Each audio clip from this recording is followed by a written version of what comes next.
Naam, habari za usiku. Karibu sana kwenye Mshike Mshike. Jina langu ni Kennedy Moses. Matajiri wa jiji Azam FC wameondoka leo jioni kuelekea jijini Mbeya kuifuata Tanzania Prisons kwenye mwendelezo wa ligi kuu soka Tanzania bara ama NBC. Azam FC itakuwa ugenini katika uwanja wa kumbukumbu ya Sokoine Alhamisi hii kukipiga dhidi ya wenyeji wao katika mchezo wa kiporo wa raundi ya 9. Itakumbukwa jana kikosi hicho kilikuwa CCM Kirumba Mwanza ambapo kililazimisha sare ya magoli 2-2 dhidi ya mwenyeji Pamba Jiji na kilirejea Dar es Salaam kwa ndege majira ya usiku kabla ya leo jioni kuanza safari kuelekea jijini Mbeya. Fahai Benge ambaye ni kocha mkuu wa kikosi hicho anaeleza ugumu wa mchezo huo ikiwa ni pamoja na kuwataja baadhi ya wachezaji atakaoendelea kuwakosa. Preparation is to recover because it's difficult to play each 3 days. Maandalizi bora zaidi ni kurejea kwa hali mpya. Sio rahisi kucheza ndani ya siku 3 pamoja na uchovu wa safari. Mbali na hivyo tuko vizuri na tumepata muda kulala vizuri, na siku ya kesho tutakuwa na mazoezi yetu ya mwisho kwenye uwanja tutakaocheza. Kwa hiyo tutapata muda kuzoea mazingira ya uwanja pamoja na hali ya hewa, na lengo letu kwa pamoja ni kuondoka na alama 3 muhimu katika mchezo huo. Tunakosa wachezaji wetu 3 akiwemo Benzentun, Sopu, Yahya, Saduni na Manyama na Faisal Salum. Hata hivyo, naamini kikosi changu na kesho kutwa tunaenda kucheza bila hofu ya kukosa wachezaji hao, na akiwemo Faisal ambaye amepewa kadi nyekundu. Badala yake tutahakikisha tunachukua alama 3 katika mchezo huo bila shida yoyote.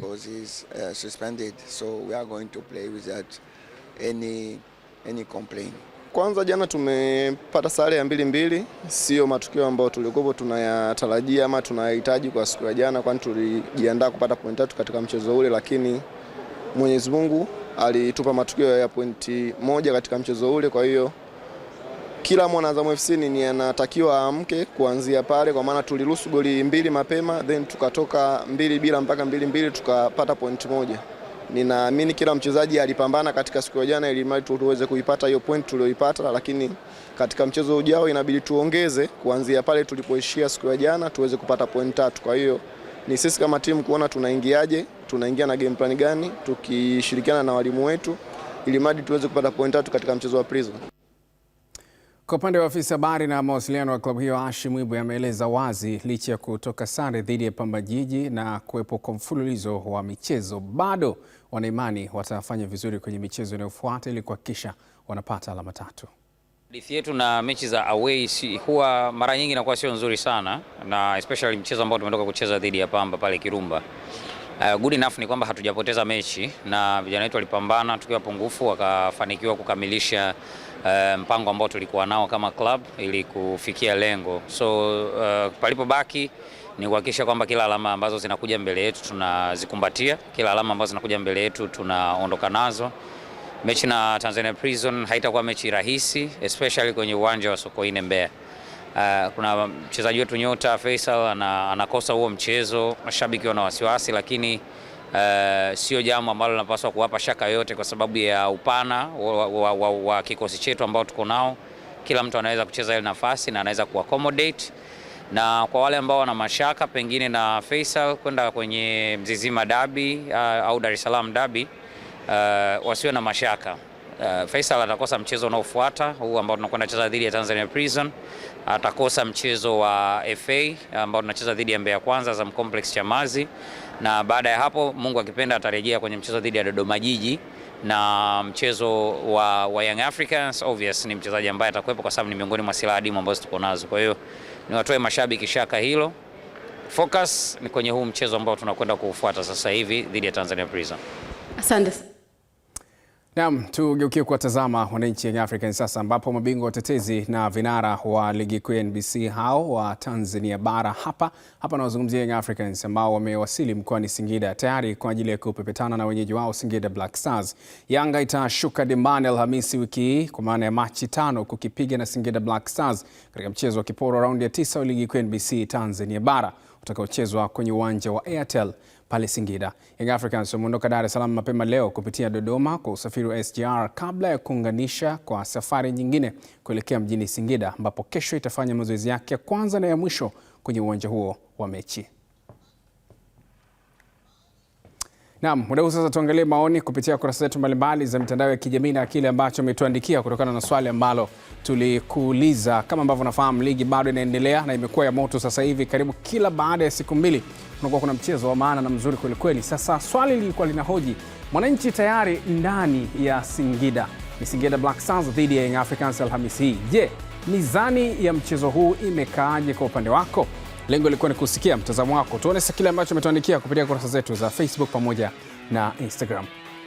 Kiza na Instagram Azam TV Sports, anaitwa Ali Uchebe Ali, anasema haitakuwa mechi rahisi ukizingatia Yanga wametoka kwenye mchezo mgumu wa dabi na safari ndefu ya kwenda Zanzibar na kurudi Dar na kuelekea Singida. Wachezaji ni binadamu, lazima kutakuwa na uchovu na watapata siku kama 1.5 ya kujiandaa. So to me, anasema kwake yeye anawapa nafasi kubwa ya ushindi Singida Black Stars. Lakini Robin Mseminali, yeye anasema nafasi kubwa nampa Yanga kulingana na kikosi chake kuwa na ubora mzuri kuanzia goalkeeping, defense nzuri, bila kusahau safu nzuri ya ushambuliaji. Hivyo Yanga ataondoka na pointi 3.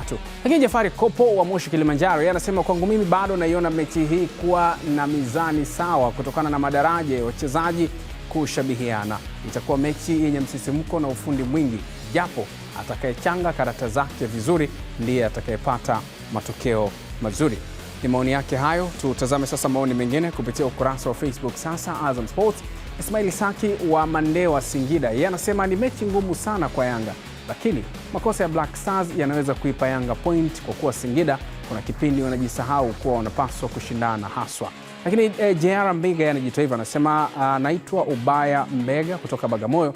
Kwa upande wangu naona mizani iko sawa hadi sasa, ila Yanga ikiingia na matokeo ya dabi inaweza ikatoka sare ama kupoteza mchezo.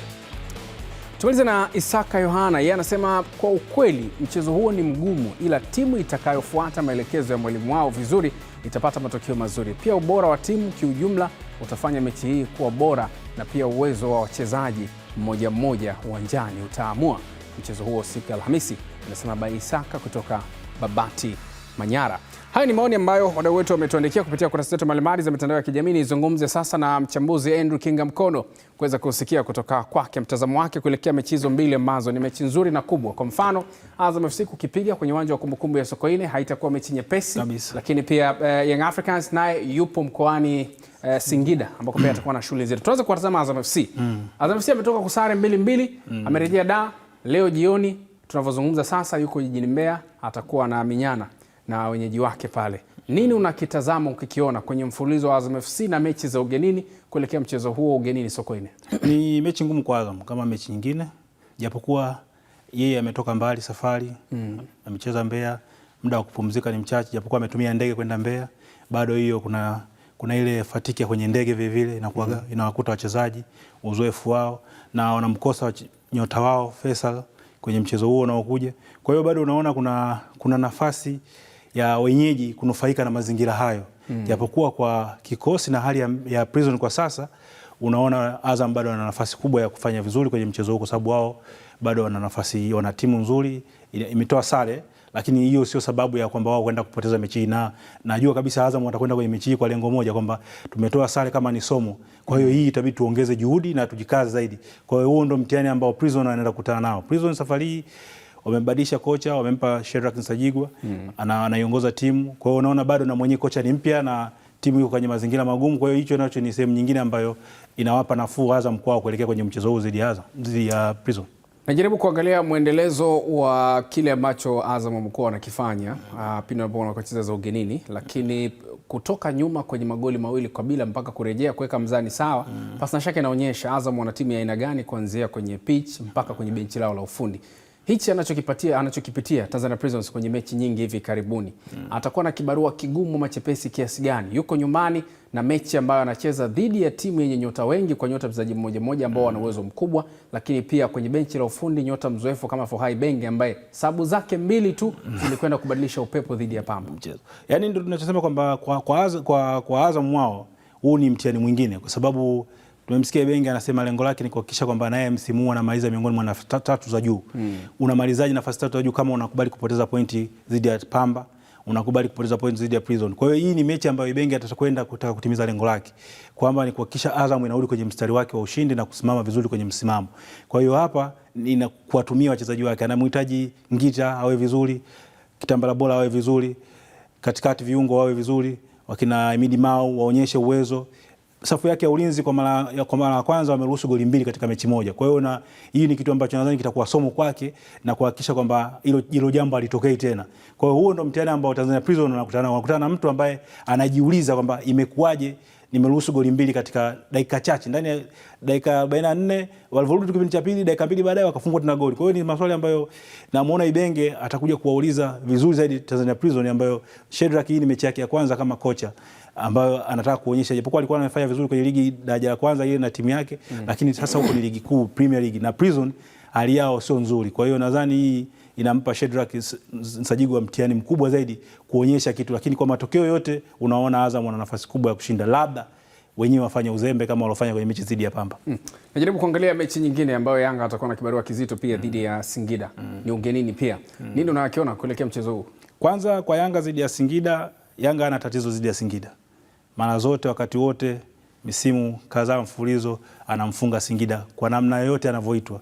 Big Star nani anapata matokeo. Mara ametoa sare mara moja tu Singida dhidi ya Yanga. Kwa hiyo inamfanya Yanga anakwenda Singida akiwa na anajiamini. Japokuwa sasa kikosi cha Singida kina mabadiliko, kina wachezaji wengi, lakini changamoto ya Singida ni ile ile. Uliona kwenye mechi iliyopita dhidi ya Coast wakucheza vizuri sana, japokuwa kaja kupata matokeo ya Gwede alifunga goli, lakini bado Singida bado wanatengeneza timu.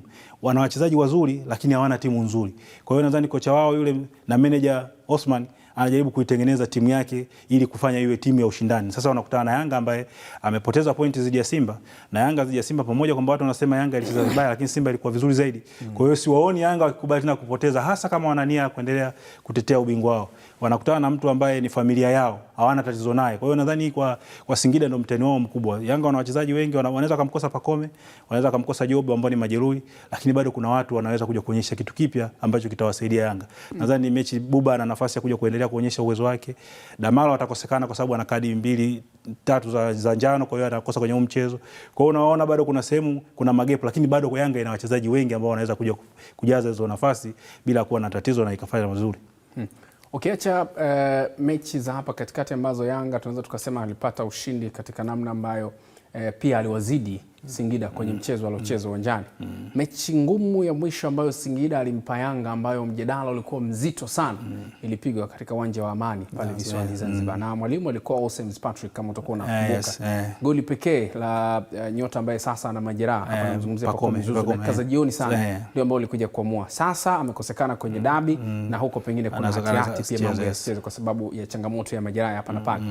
Kwa namna ulivyokuwa umeiona dabi na mechi ambayo wanaelekea sasa, watamisi kwa namna moja ama nyingine, ama nyota waliopo inaweza kuwa no Pacome, no problem? Tatizo lipo bado, kwa sababu nyota waliokuwepo bado wameshindwa kujaza kile kiwango cha Pacome alichokuwa nacho. Hatuwezi kuondoa ukweli kwamba Pacome ni mchezaji mzuri, ana uwezo kuhamisha mpira, ana uwezo kucontrol mpira, ana uwezo kupiga chenga watu wawili watatu na kutengeneza nafasi kwa wenzake, kitu ambacho uwezo kukiona kwa Okelo, unaona uwezo kukiona Duke anaweza kucheza, lakini sio kama Pacome. Kwa hiyo nadhani kwa Pacome kukosekana kwake Yanga bado ni pigo, na wanahitaji kujipanga upya ili wajikue vizuri. Shukrani sana Andrew, tutapata wasaa mwingine wa kujadili mengi hapo baadaye. Asante sana. Huni mshike, endelea kuwa nasi, usiondoke.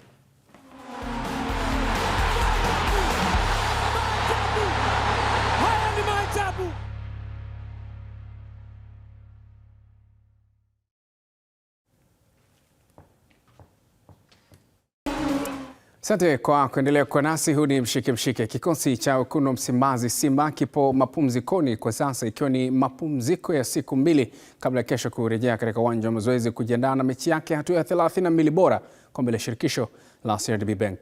Kesho jioni kikosi kitakuwa Bunju Mo Arena kuendelea na ratiba, hivyo maandalizi ambayo yanaelekea Machi 7, na kitakuwa kinawakaribisha B19 pale Meja Jenerali Samuyo, miongoni mwa mechi ambazo zinatarajiwa kuwa na upinzani mkali na wa hali ya juu. Kiwango kilichoonyeshwa na wekundu hao wakati wa mchezo wa dabi dhidi ya watani wao wa jadi Young Africans kinarejesha furaha machoni mwa mashabiki wake ambao wanaamini wanayo timu ya kufika fainali ya michuano ya kombe la shirikisho la CRDB msimu huu. Wakati hayo yanaendelea, Simba Sports Club inaenda kucheza dhidi ya B19 inayoshiriki Championship, ambapo msimu huu imeshinda michezo minne tu kati ya 20 waliocheza, wakiwa kwenye nafasi ya 4 kutoka mkiani mwa msimamo. Pamoja na mwenendo huo mbaya, lakini kikosi hicho kwa sasa kimeonekana kuwa na hali ya kujiamini baada ya kupangwa na mnyama, ambapo kupitia kwa kocha mkuu ambaye anakinoa kikosi hicho, wamekuwa na haya ya kusema. Tumejiandaa vizuri na bado tunaendelea na maandalizi. Cha kwanza, tunaheshimu Simba ni timu kubwa.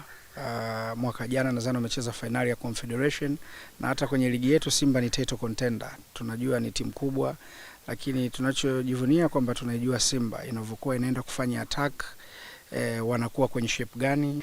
Kwa hiyo tunajua wako vizuri, tunajua Chama Aula kama wakiwa kwenye midfield ni wazuri kupiga hizo penetration pass. Kwa hiyo tumejiandaa kwanza kuzuia hizo penetration pass, tumejiandaa tuwagee uhuru wa kucheza pembeni, tuwe compact sana. Tunajua ni mechi ngumu sana kwa upande wetu, lakini tumejiandaa kama timu, na kuna kitu ambacho naamini kama coach kwamba kama tutaweza kudefend vizuri, basi kuna kitu tunaweza tukakipata kwenye mchezo huu. Wakati hayo yanaendelea, kwa sasa kikosi cha B19 kimekita kambi maeneo ya Kigamboni kujiandaa na mchezo huo, ambapo kwa upande wa wachezaji wao wameahidi kwenda kupambana kwa nidhamu na moyo wa ushindani. Nashukuru Mwenyezi Mungu kwa maandalizi ambayo tumekuwa tunayafanya mpaka sasa hivi, na bado tuna siku kama 3-4 kuelekea siku ya mchezo dhidi ya Simba. Tunajua Simba ni timu kubwa, kwa benchi la ufundi na sisi wachezaji tunaendelea vizuri na maandalizi yako vizuri kabisa. Tunaendelea kupokea maelekezo ya walimu na benchi la ufundi kwa ujumla, kuona tunaikabili vipi Simba kutokana na mpango ambao walimu wametuandalia. Sisi kama wachezaji jukumu letu nafikiri ni kufuata maelekezo ya mwalimu, kuona tunatekeleza kwa 100% ili kuona tunapata matokeo mazuri katika mchezo huo, kwa sababu tunajua of course Simba ni timu kubwa, tutaiheshimu, na game plan ni kuheshimu pia, kuwashambulia kwa kujibu moja kwa moja. Wakati hayo yanaendelea, kocha mkuu wa JKT Tanzania na maafande wa Jeshi la Kujenga Taifa Ahmad Ally amesema kikosi chake kipo tayari kwa mtihani mzito dhidi ya Hausan katika michuano ya kombe la shirikisho la CRDB. Akizungumza kuelekea pambano hilo, Ahmad Ally amesema wamefanya maandalizi ya kutosha, na hii ni kuwajenga kisaikolojia wachezaji wake, huku silaha kubwa atakayotumia ikiwa ni kuwaheshimu wapinzani wao kwa lengo la kusonga mbele na kuandika historia mpya kunako mashindano hayo. Maandalizi yako vizuri. Tumeanza nafikiri leo tuna kama siku ya 3 toka tuanze baada ya mapumziko kidogo. Kila mchezaji yuko tayari. Hakuna mchezaji ambaye ana tatizo lolote, lakini bado tuna hizi siku kwa maana ya leo na kesho kutwa kwa ajili ya preparation. Tunajua maandalizi lazima yawe vizuri kwa sababu haya mashindano msimu uliokwisha tuliweza kufanya vizuri kiasi fulani kuweza kufika hatua ya nusu finali. Kwa hiyo tuna deni kubwa la kuona namna gani ambavyo tunahitaji kufanya vizuri ili kusogea zaidi. Kwa Hausan, kwa timu ambayo tunakutana nao itakuwa ugumu. Kwa maana gani? Wao wanatujua sisi kwa sababu wanatuona kila siku jinsi gani ambavyo tuna play, lakini sisi hatujawahi kuwaona namna gani ambavyo wanacheza. Kwa hiyo nini ambacho tunafanya kikubwa ni sisi kuwa bora kuna hizo nyakati zote, lakini tukiwa tunaheshimu timu ambayo tunakutana nayo. So kwenye all preparation, cha kwanza ni kumwangalia opponent ambaye hatumjui, jinsi gani ambavyo atakuja kwa game, jinsi itaanza, lakini kikubwa zaidi ni sisi kuwa bora kwenye nyakati zote, wakati tuna mpira, wakati hatuna mpira, jinsi gani ambavyo tunaendea mashindano. Hii ni tofauti na ligi kwa maana ya kupata point 3. Hii ni knockout. Kama utafungwa basi utakuwa umetoka kwenye mashindano. Hivyo basi tunaamini maandalizi ambayo tutakuwa nayo, focus ambayo tuko nayo ni kuweza kufanya vizuri kwenye mashindano ili kuweza kusonga mbele zaidi. Afya za wachezaji zitakuwa, lakini wachezaji wote wako salama. Ambaye atakosa basi labda tuone siku za mwisho za maandalizi itakuwaje, lakini group la wachezaji wote wako tayari kwa ajili ya maandalizi na mchezo ambao uko mbele yetu.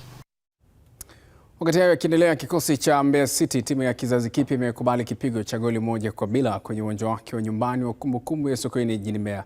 Mchezo huo wa ligi kuu soka ya NBC Tanzania bara umeshuhudia Fountain Gate ikiondoka na alama zote 3 ugenini. Licha ya ushindi huo, bado Fountain Gate inaendelea kusalia kwenye nafasi ya pili kutoka mkiani mwa ligi, wakizidiwa na alama 1 tu na Mbeya City iliyopo nafasi ya 13. Tugeukia Afrika Mashariki sasa. Kikosi cha timu ya taifa ya wanawake ya Kenya, Harambee Starlets, kimepoteza kwa mabao 2-0 dhidi ya Benin, mechi yake ya kwanza ya kimataifa ya kirafiki iliyochezwa Ivory Coast. Mechi inayofuata kesho ni dhidi ya wenyeji Ivory Coast, mchezo ukipangwa kupigwa majira saa 4 kamili usiku. Mwanalima Adam anasema michezo hii inawapa taswira halisi ya kile wanachoenda kukutana nacho kwenye michuano ya WAFCON 2026. Ni build up match yetu kuprepare kwenda AFCON, so at least tumeona makosa zetu ziko hapa. The next game Ivory Coast tutarectify na tutakuwa na better results sure. Yeah, benefit hizi friendly ni kukuwa prepare, kukuwa tu ready, unaelewa, ndio kuona place iko na mistake, ndio next training na makoches waone pale tuko na makosa warekebishe before AFCON, unaelewa. Juu Benin pia wako wa rahisi, but ilisha happen kenye imehappen. Tuna focus kwa next game ambayo ni tunacheza na Ivory Coast on Wednesday. Then after that I think after your friend tutajua tuko wapi. Yeah. Wakati hayo yanaendelea, ni kukumbushe tu kwamba mashabiki wa Singida Black Stars wamekuwa na maoni tofauti kuelekea moja kati ya michezo mikubwa ya Ligi Kuu NBC kufanyika katika uwanja wa Airtel mkoani humo, ambao utawakutanisha wenyeji Singida Black Stars dhidi ya Young Africans.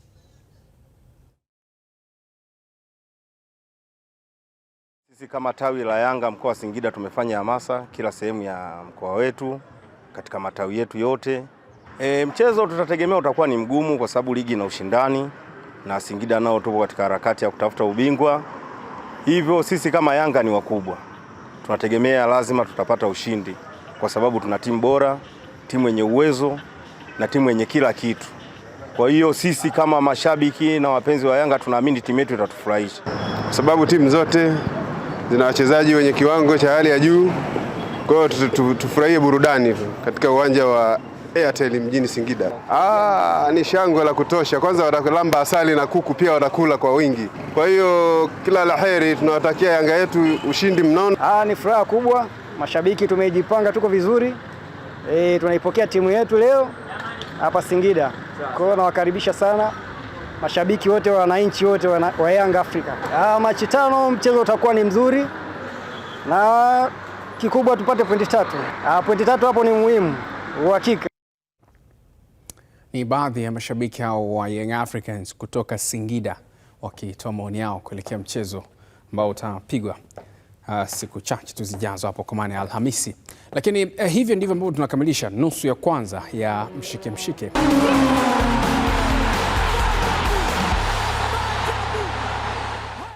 Asante kwa kuendelea kwa nasi. Huu ni Mshike Mshike. Tuendelee kuangazia tulionayo mezani. Wakati tunazungumza kuhusiana na Young Africans kuwasili kule Singida wakiwa tayari kuelekea mchezo dhidi ya Singida Black Stars. Lingine kubwa ni kwamba Singida wao hawana wasiwasi na leo wameendelea kujifua kuelekea mchezo huo. Kwa kweli anaendelea vizuri na uzuri kama sisi Singida kama Singida tunachukulia mchezo wa Yanga kama michezo mingine, kwa sababu mchezo huo una alama 3 na michezo mingine na alama 3. Kwa hiyo tunauchukulia mchezo kama wa kawaida na maandalizi yanaendelea vizuri. Muhimu kwenye mchezo huu ni kukusanya point, kwa sababu kama unavyojua tuna vipolo vingi. Kwa hiyo umuhimu mkubwa ni kuhakikisha sisi tunapata point 3 ili tuweze kusogea juu zaidi, kwa sababu yapo malengo ambayo tumejiwekea kuhakikisha tunaingia kwenye top 3, top 4 na kisha tunakuepo. Kwa hiyo kama ukusanyi point, maana yake unaweza ukashuka chini zaidi. Tunaomba support yao, waendelee kutusupport kwa kipindi hiki. Tupo hapa Singida, tunawakaribisha Singida waje kwa wingi katika uwanja wetu wa Airtel. Waje waishangilie timu yao na tuweze kuirejesha timu yetu katika top 3 kama tulivyofanya msimu uliopita. Alhamdulillah, pointi 3 lazima zibaki hapa kwa sababu tunahitaji pointi 3 ili tuweze kujihakikishia kushiriki top 3, top 4 mashindano ya kimataifa msimu unaokuja. Kwa hiyo tunahakikisha timu yetu idondoshe pointi kwa kipindi hiki. Sababu mimi ni mshabiki wa Singida, siwezi nikakubali bwana watoke na kwenye uwanja wetu hapa na matokeo ya pointi 3. Haiwezekani. Kwa hiyo mimi bwana nawaombea timu yangu ya nyumbani hapa ipate matokeo mazuri, ipate magoli mengi, mchezo uwe mzuri pia. Mimi kwangu nitafurahi. Ila sisi tunajiamini na tupo vizuri na tumejipanga kwa mchezo. Yanga sio kwamba tunaogopa, hapana. Tunacheza nao dakika 90 vizuri kabisa na tutatoka na matokeo mazuri. Baadhi ya mashabiki wa Singida Black Stars wakizungumza kuelekea mchezo unaofuata wa ligi kuu NBC dhidi ya Young Africans. Serikali kupitia Baraza la Michezo la Taifa imetoa ufafanuzi wa kina kuhusu mgao wa matumizi ya zaidi ya shilingi bilioni 5 zilizotolewa kwa kipindi cha miaka mitatu, fedha ambazo zimedaiwa kuwa chachu ya mageuzi katika sekta ya michezo nchini. Akizungumza na Azam TV, katibu mtendaji wa Baraza la Michezo la Taifa BMT Neema Msita amesema fedha hizo zimeelekezwa katika maeneo ya msingi ikiwemo maandalizi ya timu za taifa, kuimarisha miundombinu ya michezo pamoja na kukuza vipaji kwa vijana. Msita amesisitiza kuwa uwekezaji huo umeanza kuzaa matunda kwa kuongeza ushindani kwa timu zetu za taifa na katika majukwaa tofauti tofauti kimataifa. Kweli ni kwamba tunafahamu michezo ili ifanye vizuri inahitaji uwekezaji mkubwa na gharama za uendeshaji ni kubwa pia. Sasa bilioni 5 zimeleta matokeo makubwa sana na maendeleo makubwa sana kwenye sekta ya michezo. Na area kubwa nitakayozungumzia hapa ni kwa upande wa success za timu zetu za taifa na mchezaji mmoja mmoja ambao wamekuwa wakishiriki mashindano ya kimataifa. Tunapozungumza hapa tunazungumzia timu ya Tanzania ambayo ilishiriki mashindano ya Jumuiya ya Madola ikapata medali 3, ambapo ni zaidi ya miaka 15 tulikuwa tujapata medali katika mashindano ya Jumuiya ya Madola ambayo ni mashindano makubwa, mashindano ya kiserikali ambayo yanatambulika kidunia. Lakini pia mashindano ya Afrika, All African Games mwaka 2023 tumepata tena medali, ambapo tuna miaka zaidi ya 10 na tulikuwa tujapata pia medali. Yote hii ni matokeo ya uwekezaji na fedha ambayo imetumika, mnaiona hiyo bilioni 5. Tunazungumza habari ya timu yetu ya taifa, mfano ya mpira wa miguu kwa wanawake na wanaume kufuzu kushiriki mashindano ya African Cup of Nations. Kwa wanaume AFCON na kwa wanawake AFCON. Wanaume wamefuzu mara 2 mfululizo. Yote hii ni kwa sababu serikali inaweka pesa kwenye kuigharamia hiyo timu. Lakini leo tunapozungumza leo hii kwa mara ya kwanza katika historia, timu yetu hii tena imefika hatua mpaka hatua ya 16 bora. Jambo ambalo katika historia ya Tanzania haijawahi kufika hiyo hatua, ni kwa sababu ya comfortability ya mazingira ya uwekezaji, kwa maana ya kwamba serikali imeweka pesa kwenye kambi ya maandalizi, serikali imetoa posho, serikali imetoa motivation, serikali imewekeza ticket, lakini na maeneo mengine kidogo kwa kushirikiana na TFF.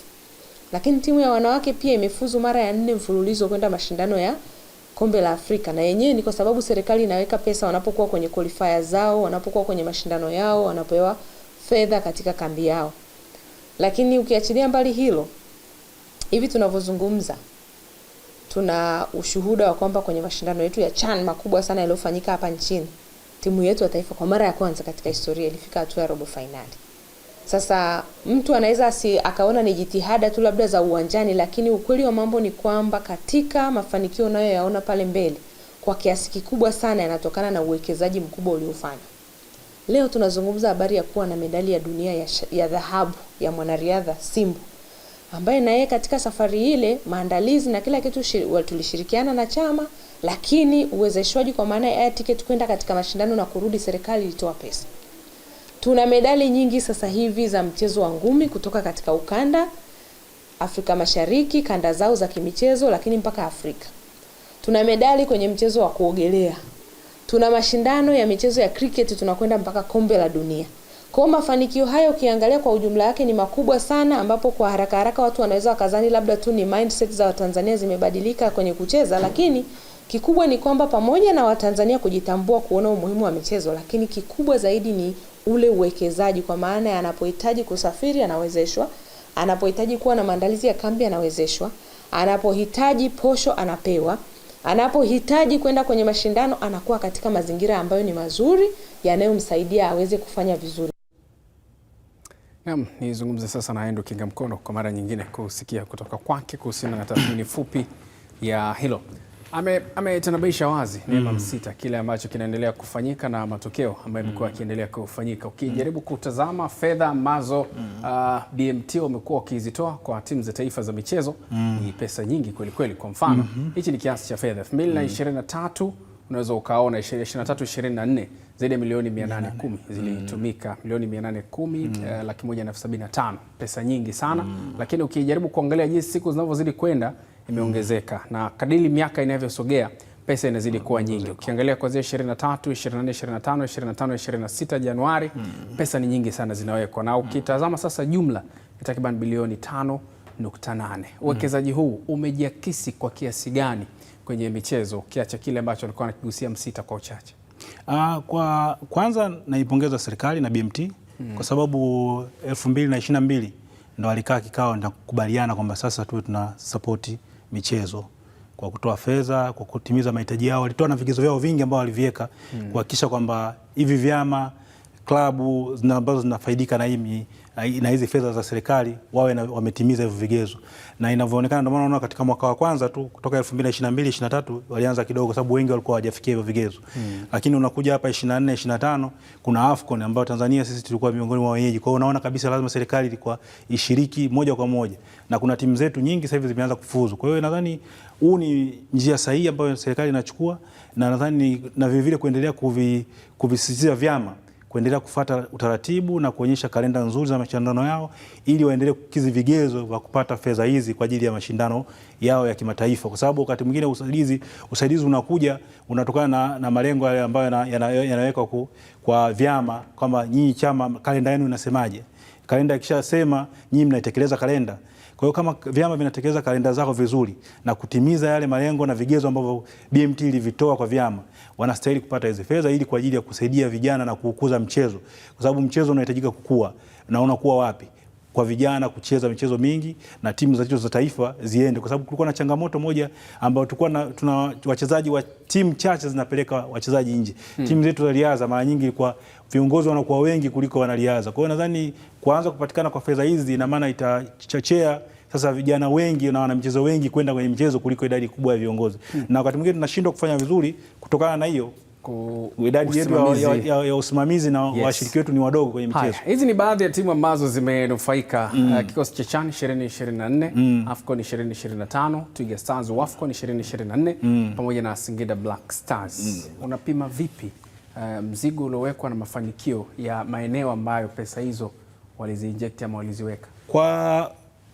Kwa Taifa Stars sina ubishi. Robo finali 16 bora ni mafanikio makubwa ambayo yalikuwa yanasubiriwa kwa muda mrefu, hatimaye mwaka huu yamepatikana. Hata kwa Twiga Stars kushiriki AFCON ni mafanikio makubwa sana kwa timu yetu ya wanawake, na hata mwaka huu unaona ina nafasi ya kuendelea kushiriki mashindano hayo. Uwekezaji wake na timu inavyoandaliwa, unaona kabisa kambi inapewa nafasi. Kwa Singida Black Stars na yenyewe ni faida, wamefaidika kwamba wameweza kushiriki mashindano ya kombe la shirikisho kwa mara ya kwanza mwaka huu. Ni moja ya klabu pekee ambayo imetajwa, labda kulikuwa na Yanga na Simba na Azam vile vile ongeza kwa ungetaja, kwa sababu na yenyewe kuna wakati ulikuwa unaona kuna misaada fulani inapatikana, japokuwa labda wao na sababu zao za kutohitaji, lakini ulikuwa unaona hata magoli yenyewe sehemu ya michango ambayo serikali inatoa kufanikisha timu ziweze kufanya vizuri. Ndege wakati mwingine timu zinapewa. Kwa hiyo vyote inaweza ikawa ni sehemu ya hizo hela ambazo zinapewa kufanikisha hizo safari, kwa sababu haya ni mambo ya serikali yanafanyika na serikali inaamua. Kwa hiyo nadhani ni mafanikio makubwa kwenye upande wa soka. Sasa tuna michezo mingine vile vile. Kuna kikapu, naona kuna volleyball ambayo inakuja, kuna kuogelea. Vyote na yenyewe tunataka tuione ikionyesha jinsi gani imekuwa na kuendelea kufaidika na pesa hizi ambazo serikali inatoa, na uwe mwanzo. Na ile kingine nasisitiza kwamba lazima BMT ipewe bajeti ya maalum ambayo itaonekana hata kwenye bajeti kuu itakapotangazwa Wizara ya Michezo, kuna fungu kwa ajili ya timu za taifa ambao litajulikana, kwa sababu hii ni changamoto. Wakati fulani tuliona kabisa kama kuna hata speaker alizungumza kwamba wakati huo speaker alikuwa Ndugai alivyoenda na anasema tunahitaji kuwa na bajeti ya timu ya taifa.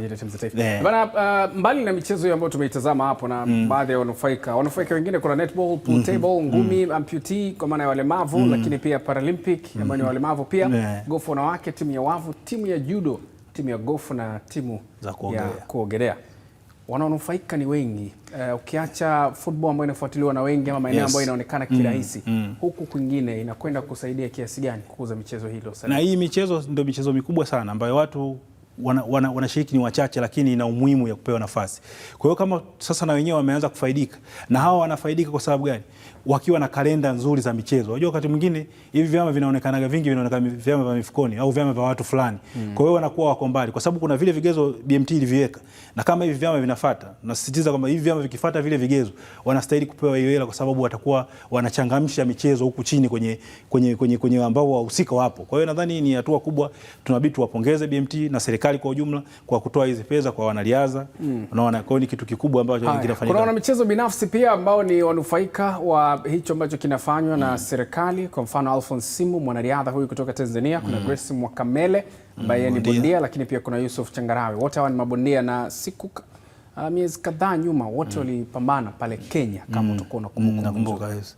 Nadhani kwa sababu iko wanariadha ni kuwatia moyo, kwa sababu hao wakifanikiwa na serikali ikiweka mkono wako ikiwasaidia, ikibadilisha maisha yao, nadhani kuna vijana wengi na wanamichezo wengi watatamani kufikia mafanikio ya Simbu, mafanikio ya Makamera. Kwa hiyo nadhani hii ni sehemu sahihi zaidi serikali inavyoamua kushiriki kwenye michezo na ikaita wadau wengi zaidi. Wakati mwingine tusibebeshe mzigo serikali moja kwa moja. Serikali ina uwezo kuwashawishi taasisi, kampuni binafsi zije zishirikiana nao katika mfuko wao wa kuwezesha michezo Tanzania, kwa sababu michezo itatoa fursa ya ajira kwa watu wengi na kundi kubwa sana ambalo lipo la vijana wenye vipaji mbalimbali. Kuna watu sasa hivi wanacheza sijui pool table na nyewe kitambulika vizuri wakafaidika wakapata hiyo. Kuna watu wanacheza sijui michezo siku hizi kwa mingi sana unajua duniani. Kwa hiyo nadhani hii ni uwanda mpana ambao serikali imeamua kuingia, tunaitaka iendelee hivi na waweke budget rasmi ambayo itakuwa inaonekana kabisa kwenye kapu kama hii ni budget ya kuisaidia timu za taifa. Shukrani sana Andrew, tupata saa mwingine wa kujadili mengi zaidi. Asante sana. Ni Andrew Kinga Mkono, mchambuzi wa masuala ya soka, nikizungumza naye kuhusiana na michezo tofauti tofauti ambayo imenufaika na fedha ambazo ni zaidi ya bilioni 5 zilizotolewa na serikali kwa nyakati tofauti tofauti. Tuendelee kuangazia mengine tulionayo mezani. Klabu ya Young Africans kwa kushirikiana na GSM Foundation kupitia bidhaa yao mpya ya Yanga Soka na GSM Foundation, zikiwa na lengo la kuvumbua na kukuza vipaji vipya kwa watoto na vijana wenye umri wa miaka 15 hadi 17 ili kuzifikia ndoto zao za soka. Usahili utaanza Machi 8 kwenye viwanja vya Gymkhana, Dar es Salaam. Foundation wamesikia kilio chako na wanakuja kusimama na wewe kukusaidia kufikia ndoto zako za kimpira. Nimekwambia watueleza hapa mradi mzima na idadi ya vijana ambao watawadhamini kwenye project hii ya safari ya soka na GSM Foundation. Lakini lengo kubwa ni kuhakikisha hakuna talent ya kijana wa Kitanzania itabaki nyumbani ikashindwa kuja kupitia hapa Yanga Soka School na kupata maarifa sahihi ya kimpira kuendea kwenye safari yake ya soka. Ambacho tumekiandaa sisi kama uongozi wa Young Africans na msimamizi wetu hapa wa mradi huu wa Soka School pamoja na mkurugenzi wetu wa ufundi hapa, tunataka tuendeshe scout maalum ya ku-identify talent ambazo zitakuwa chini ya ufadhili wa GSM Foundation katika kipindi ambacho watakuja kutangazia hapa. Tunataka tuendeshe sasa hiyo football scouting ya kupata hao vijana ambao kweli walikuwa na talent lakini walikuwa hawako vizuri financially kuja kujiunga na Yanga Soka School. Scout hii itafanyika siku ya tarehe 8 mwezi wa 3 mwaka huu 2020. Itakuwa juma ngapi? Jumapili inshallah. Siku ya Jumapili panapo majaliwa Mwenyezi Mungu, ambayo itakuwa ndo tarehe 8 ndio itafanyika scouting hii. Na viwanja ni pale Gymkhana. Tusalie hapo ambapo meneja wa GSM Foundation sasa na meneja wa habari na mawasiliano wamegusia mradi huo ambao ni miongoni mwa miradi ambayo imejikita hasa kusaka na kuinua vipaji kwa watoto na vijana wote wenye umri wa kuanzia miaka 15 hadi 17 na kuwakaribisha kufika kwenye usahili ili kuweza kupata nafasi klabuni humo. Tuliona ni vizuri tuwaunge mkono kwa kutoa fursa sawa kama hali ambavyo amesema. Notion ambayo jamii iko nayo ni kwamba kutokana na gharama za kuweza wa-enroll watoto kwenye hii program, moja ya kigezo ni uwe na fedha ama uwe unatoka kwenye familia ya kitajiri ama ambayo inajiweza. Sasa sisi tukaona ni vizuri tutoe fursa sawa kwa Watanzania wote.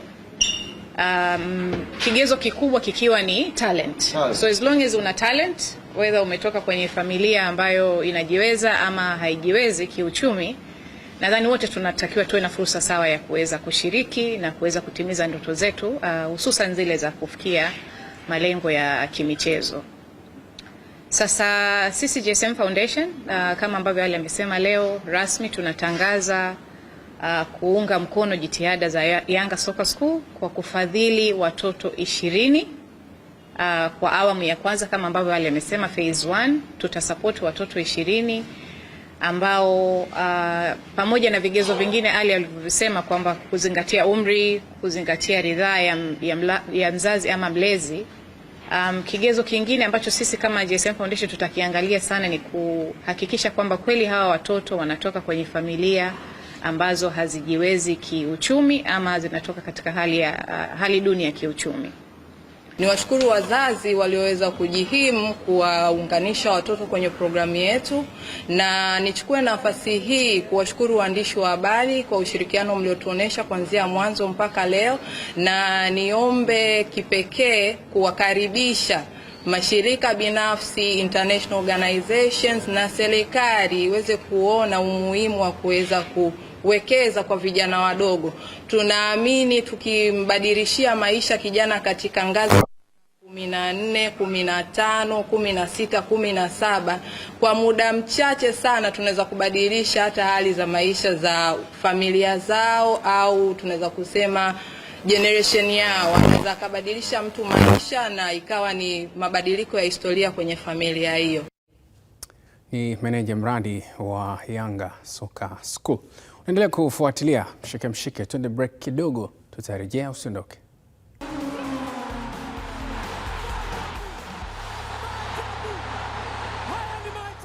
Asante kwa kuendelea kuwa nasi. Huu ni Mshike Mshike.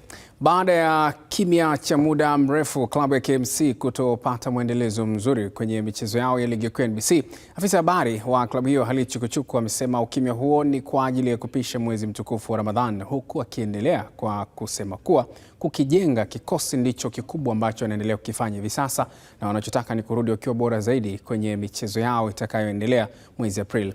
KMC wana mechi 2 ugenini na 3 nyumbani mwezi huu April. Kipindi cha Ramadhani wachezaji waga wanakuwa wengi wanafunga, na hata mkienda kwenye mechi unaona sometimes performance inashuka kulingana na watu wapo kwenye mfungo, lakini juzi tumepokea barua kutoka bodi ya ligi kuthibitishia kwamba michezo yetu ambayo ilikuwa tucheze mwezi March yote imepelekwa mbele. Sasa michezo yetu rasmi itakuwa kwenye mwezi April. Mchezo dhidi ya Mbeya City, Tanzania Prison pamoja na Fountain itachezwa katika mwezi wa 4. Kwa hiyo kwetu ni advantage kwa sababu tulikuwa tunahitaji muda kama huu wa wachezaji kufanya mazoezi kwa bidii kwa ajili ya hiyo michezo, na tumeona kuna faida kubwa. Kwa hiyo kwetu sisi tumeipokea vizuri haya mabadiliko ya ratiba, na tunasubiria mpaka kufikia mwezi wa 4 tuone kitu gani ambacho tumekiandaa. Lakini so far mwalimu ametoa mapumziko kwa wachezaji, mapumziko yasiyopungua siku 10 wala yasiyozidi siku 10 kwa ajili ya wachezaji kurejea katika familia zao, kushiriki vyema na kwenye huu mwezi wa toba na familia zao, na punde tu pale tutapowahitaji watarejea kambini kwa ajili ya maandalizi sasa ya michezo inayofuata. Na michezo ambayo inafuata tutacheza away. Tutacheza dhidi ya Mbeya City katika dimba la Sokoine, lakini pia tutasafiri kuelekea mkoani Singida katika dimba la Airtel Stadium dhidi ya Singida Black Stars, na baadaye tutarejea Dar es Salaam kwenye michezo mitatu dhidi ya Prison, Fountain pamoja na Yanga. Kwa kwenye mwezi April utakuwa ni mwezi mgumu, mwezi wenye heka, lakini tutapambana katika hizo heka, tupambane nazo angalau na sisi tupate matokeo. Katika hatua nyingine, Chukuchuku amewataka mashabiki na wanachama wa klabu hiyo kuendelea kuiunga mkono timu yao kwenye shida na raha, kimenikuwa kwa sasa wapo kwenye kipindi cha mpito tu. Sasa tunakwenda kwenye pre-season. Huu mwezi mmoja kwetu utakuwa iswaka pre-season within a season. Kwa tutatumia fursa nzuri ya huu mwezi mmoja kupambana kuwafanya wachezaji kuwa fit, wale ambao walikuwa na injury kama kina Ibrahim Wajibu kurejea kwenye timu, na tunaamini tukirejea tutakuwa na nguvu mpya, kasi mpya, na wana Kinondoni wataanza kufurahia timu yao kuanza kupata matokeo. Na Kinondoni wasio na mashaka, management ya club kuanzia juu kabisa kwa mkurugenzi Bi Hanifa Suleiman, ukija kwenye ofisi ya meya kwa maana ya Songoro Mnyonge, kwenye bodi ya timu, madiwani wote wanawaambia timu yao iko salama na itabaki ligi kuu. Wakati hayo yanaendelea, mashindano ya mpira wa kikapu ya Ramadhan Stars League Cup yanatarajiwa kuingia katika hatua ya nusu fainali, huku ushindani ukiwa umefikia kiwango cha juu miongoni mwa timu zinazoshiriki michuano hiyo kwa mwaka huu, baada ya mechi za hatua ya awali kushuhudia vipindi vya kusisimua, mabao ya dakika za mwisho na burudani nyingi tofauti zikiwa zinatokeza katika viwanja hivyo. Sasa macho na masikio ni kwa mashabiki ambao wanayaelekeza kwenye hatua hii muhimu itakayoamua nani atatinga fainali. Tumekuwa katika wiki ya lala salama, hicho ndio kitu ambacho naweza nikakisema, lakini vile bila kusahau tunashirikiana na taasisi kampuni ya Twiga Sports and Promotion kuendesha mashindano haya. Kikubwa ni kuwajuza Watanzania juu ya mashindano yetu yalipo. Sasa tunakuwa wiki ya mwisho ya group stage. Wiki hii ndio itatoa nani anakwenda nusu finali na nani haendi nusu finali. Mpaka sasa hivi timu za kiume ni 2 tu ambao zimejihakikishia kuingia nusu finali. Timu Miasi ambao wanajiita The Brothers kutoka Kigamboni na timu Sudi Jaivo.